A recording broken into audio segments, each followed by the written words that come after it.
इब्ने माजा की हदीस नंबर 1334 पर यह हदीस पाक तहरीर है।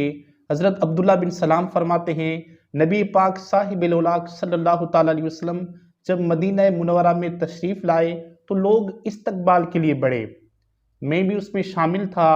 आखिरकार मेरी जो निगाह है नबी अलैहिस्सलातु वस्सलाम के चेहरे पर पड़ी और मैंने हुजूर का चेहरा देखा और ऐसा देखा कि मैं दिल में कहने लगा कि ये जो चेहरा है किसी झूठे आदमी का नहीं हो सकता।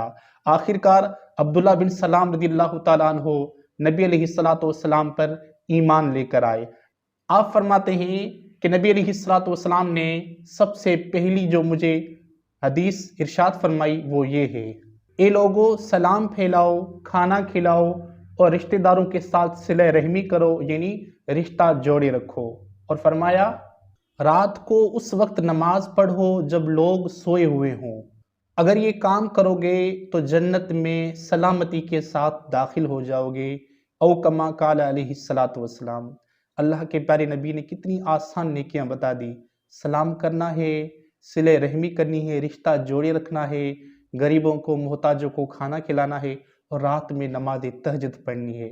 बोला कि अगर ये काम कर लोगे तो सलामती के साथ जन्नत में दाखिल हो जाओगे। अस्मा बिनत यजीद रज़ियल्लाहु ताला अन्हा से रिवायत है, अल्लाह तबारक व तआला के प्यारे रसूल अलैहिस्सलातु वस्सलाम ने इरशाद फरमाया, क़यामत वाले दिन लोगों को जमा किया जाएगा और एक निदा करने वाला खड़ी होकर निदा करेगा। वो लोग जिनकी करवटें अपनी ख्वाबगाहों से जुदा रहा करती थी वो खड़े हो जाएं, मगर हुजूर ने फरमाया वो थोड़े होंगे और वो बगैर हिसाब किताब के जन्नत में दाखिल किए जाएंगे। उसके बाद लोगों का हिसाब किताब जारी होगा। ये तमाम करम नवाजियाँ उन लोगों के लिए है जो रात में नमाज तहज्जुद पढ़ते हैं।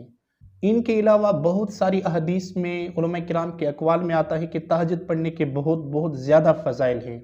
बहरुद्दमू में एक बात तहरीर है कि हज़रत हसन बसरी रहमतुल्लाहि ताला अलैहि से किसी ने पूछा, नमाज तहज्जुद पढ़ने वालों के चेहरे दिगर लोगों से खूबसूरत क्यों होते हैं?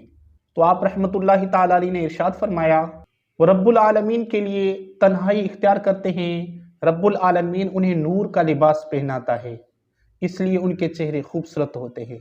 कि इशा की नमाज पढ़ने के बाद तहज्जुद की नमाज के लिए सोना ज़रूरी है। सो गए फिर आपकी फजर से पहले जब भी आँख खुली तो आप तहज्जुद की नमाज पढ़ सकते हैं। तहज्जुद की नीयत किस तरह की जाती है? तहज्जुद की नीयत उमूमन जिस तरह दूसरी नमाजें हैं इसी तरह की जाती है कि मैं नीयत करता हूँ 2 रकात नमाज तहज्जुद वास्ते अल्लाह तबारक व तआला की। इस तरह नीयत कर सकते हैं। तहज्जुद की कितनी रकातें पढ़नी चाहिए? उलमा किराम फरमाते हैं कि रात के जो नवाफिल है वो 2-2 पढ़ने चाहिए। मिशकातुल मसाबी में ये बात तहरीर है।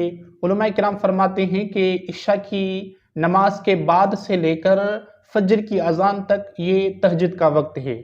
अगर कोई इशा की नमाज पढ़ के सो जाए फिर बीच में जब भी उठा तो वो तहज्जुद की नमाज पढ़ सकता है। तहज्जुद की रकातें कितनी है? अम्मा आयशा सिद्दीक़ा रज़ियल्लाहु ताला अन्हा से सवाल किया गया कि आका अलैहिस्सलाम तहज्जुद की कितनी रकातें पढ़ा करते थे? तो अम्मा आयशा सिद्दीक़ा रज़ियल्लाहु ताला अन्हा ने फरमाया कि हुज़ूर पुनूर सल्लल्लाहु ताला अलैहि वसल्लम 8 रकातें पढ़ा करते थे। तो लिहाजा नबी अलैहिस्सलातु वस्सलाम से मुख्तलिफ रकातें साबित है। अगर कोई तहज्जुद की 2 रकातें पढ़ना चाहे तो 2 भी पढ़ सकता है, यानी कि 4 पढ़ना चाहे 4 भी पढ़ सकता है। अपनी इस्ताअत के मुताबिक, ताकत के मुताबिक जितनी भी तहज्जुद की रकातें पढ़ना चाहे वो पढ़ सकता है। और पढ़ने का तरीका बिल्कुल आम जिस तरह दूसरे नवाफिल पढ़े जाते हैं इसी तरह पढ़ा जाएगा, सिर्फ और सिर्फ नीयत में फ़र्क है। तहज्जुद की जो नीयत की जाती है वो नीयत यूँ करेंगे कि मैं नीयत करता हूँ 2 रकात नमाज तहज्जुद वास्ते अल्लाह तबारक व तआला के। इतनी सी नीयत करनी तो भी नीयत हो जाएगी। अगर ये भी नीयत नहीं कि सिर्फ दिल में इरादा है कि मैं तहज्जुद की नमाज पढ़ रहा हूँ तो ये भी काफ़ी है। और इसके अलावा तहज्जुद में कौन-कौन सी सूरतें पढ़ी जाती है?